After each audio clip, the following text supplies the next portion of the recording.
Hi, I'm Graham and we have made it to the end of 2016. It's time for another one of these top 10 lists. This is my top 10 movies of 2016. Now, as I'm a UK based reviewer, movies that have come out in the UK cinemas this year, so there will be two movies on the list that technically come out in the States at the end of 2015, but they weren't released here to 2016, so it's on my list this year. As always, this is a personal list. This is movies that I really like, and I don't do this as in movies that I think are technically fantastic or the best movies of the year. These are movies that I just generally loved, ones that I am going to revisit again and again and again throughout the rest of my life. Now, it was really hard to whittle it down to 10. I even thought about doing a top 20, a top 15, maybe I could just get away with a top 13.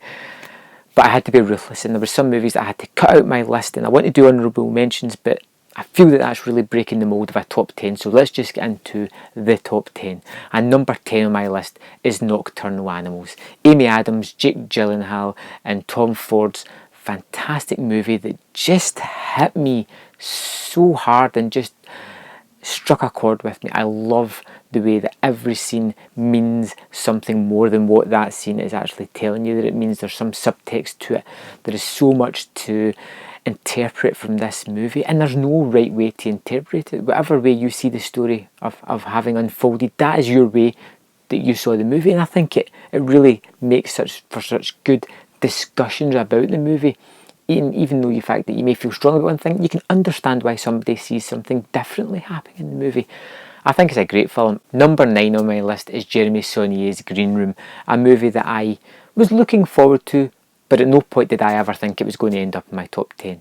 Even after seeing it and loving the movie, I never thought that it was going to make it into my year-end list, but the movie's just grown in stature with me, and giving it a second watch just reaffirmed that this is a fantastic movie. It's condensed, it's short, it's a punk band gets stuck in a Nazi compound. They see something they shouldn't, the Nazis are going to kill them. It's a simple plot, but it's full of interesting characters, weird situations and some really horrifically tense moments.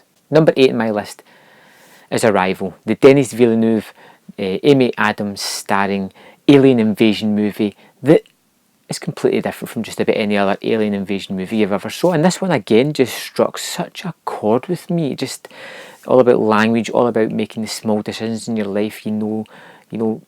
Embrace the moment that you're in. That's such a great message from this movie, and I think it's really fantastic. It's the only reason it's not higher up on my list is because it's not something I'm going to just constantly rewatch. Maybe every year, 2 years, I'll stick on and enjoy it and have it reaffirm my thoughts about it. But it's not one that I'm going to watch, constantly all the time. Still, it is a fantastic movie. If you haven't seen it, if you missed out on it, if you think it's overhyped, just check it out. It's a great movie. Number 7 is Deadpool, a movie that I liked. Didn't love an initial watch. I felt it was missing some things, but all the things that I felt, all the points that brought it down were down to budgetary reasons. It didn't have enough action. It didn't have enough money to shoot the action, but what it did do is it created a character that people just loved and want to see more of. It kind of subverted most of the superhero genre while still staying true to most of the story elements within that. I think it's a role that Ryan Reynolds was born to play. The humour's kind of sick and twisted, which is right up my street. And it's a movie that I am going to constantly re-watch. It's just such a kick to watch it. It's so funny. The action's great and funny at the same time. And it's just one of the best superhero movies I have seen. Number 6 on my list is Rogue One, A Star Wars Story. Again, this is a movie that before I seen the trailers, I wasn't really that interested. I knew I was going to go and see it because it's a new Star Wars movie, but I never thought it was going to make it onto my top 10. Even going into it, I was like, don't buy into the hype, just take it as it is. I loved it. I absolutely loved it. I've heard lots of people making detractions about it. I don't care. I had great fun with this movie. I liked the characters. I liked the sort of sombre yet uplifting end to it. The action set pieces were fun. The robot was hilarious in my eyes. I just liked almost everything about this movie, and that Darth Vader scene at the end is just wow. The way he's just tearing through people and the people are terrified of him. What a great scene. This is a really good action adventure. The movies 5, 4 and 3 I could have interchanged constantly. I just didn't know where to place them, but they're movies that I just I love. They're ingrained in me now. Their movies are going to relive constantly. So number 5 is The Nice Guys.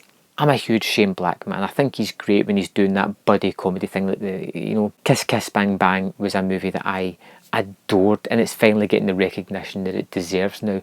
I think The Nice Guys was woefully underseen in the cinema, and it's going to grow again on home video to become one of these movies that people just love.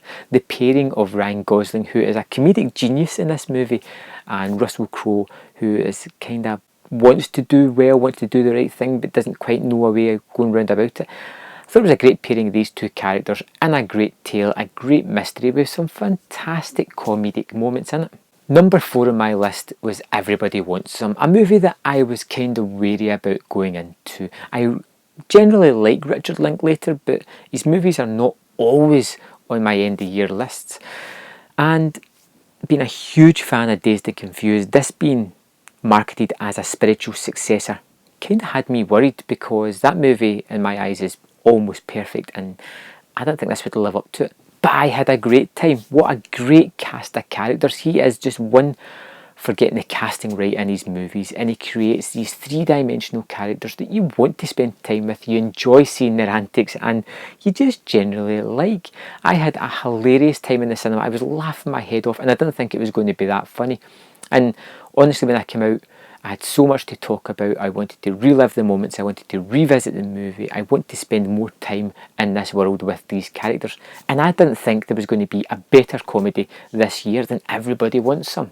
But there was a better comedy, and that's my number 3, and that is Taika Waititi's Hunt for the Wilder People. A movie that showed for less than a week in the cinemas. I was lucky enough to get a ticket and go and see it, and in a packed cinema, the place was in uproar with laughter about just how hilarious this movie was. It is a fantastic movie. The basic plot is about a grumpy old man played by Sam Neill who has to take on this young kid who is on the wrong side of the tracks as they escape into the mountains and being hunted by the police and authorities. And it just doesn't sound like it's going to be as funny as it is, but the characters are lovable, realistic. You want to spend time with them again. You like to see them on their adventure. You hope everything's going to work out for them. And it is such a joy to watch, and even rewatching it, it just feels perfect, and it's so funny, and it just puts a huge smile on my face whenever I'm watching this. Now, I had a real tough time deliberating between 2 and 1, and I had switched and changed it, and even now I'm pushing it back and forth, and I don't know where to place them. These two movies were two movies that came out in the tail end of 2015 in the States. Number 2 is The Big Short, a movie that has grown in stature the more I think about it and the more I rewatch it, and I am confident that this thing is going to be classified as a masterpiece in a few years. When I watched it in the cinema, I gave it 5 stars. I really enjoyed the characters, I really enjoyed the tale. On a rewatch, I started to notice all the sort of comedic timings, the way they were playing up to the camera, the over bravado that some of the characters had, just the sheer comedic value that they were draining from this turbulent actual time that happened. It just, the amount of comedy they get out of it, the sheer, my God, did that really happen? And it really did happen, because I went and got the book and sort of read more up on it because I was so into the movie.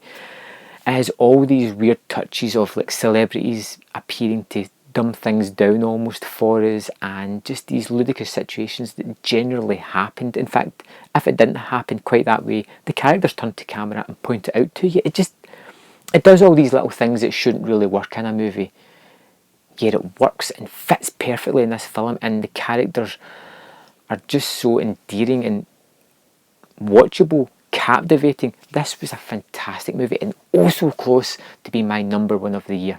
Which brings me on to my number 1 of the year, which was The Hateful Eight. Yep, the movie that seemed to divide a lot of people about Quentin Tarantino's output. Was this too self-indulgent? Possibly, but when the man is pretty much a genius and makes these masterpiece movies, I want him to be a little bit self-indulgent. I liked the fact that it allowed the characters time to breathe and have these fantastic dialogues with each other, and all these little ticks and nuances and patience as it set everything up. I absolutely love The Hateful Eight, and it's a movie that feels like a real treat to sit down and watch. The way it just, the camera moves, the scenes that it shows you, the characters that it brings up. A lot of people point to certain story aspects that don't work, or characters that are integrated a little bit too late, don't really add much to the plot, but I don't care. I like this world, I like this tale, I like the characters and the way they speak. I think it's a perfect movie and one that I love, and I just find that Quentin Tarantino's movies are getting better and better, and they're made for rewatching. So if you watch this and you didn't like it or you weren't too keen on it, give it a rewatch. So that's my top 10 of the year. That's the 10 movies that I absolutely adore and I just want to rewatch constantly. Let me know in the comments below, what's your top 10? What is your favourite movie of the year? What did you think was the best bar none? And I'll see you next year on Man vs Film.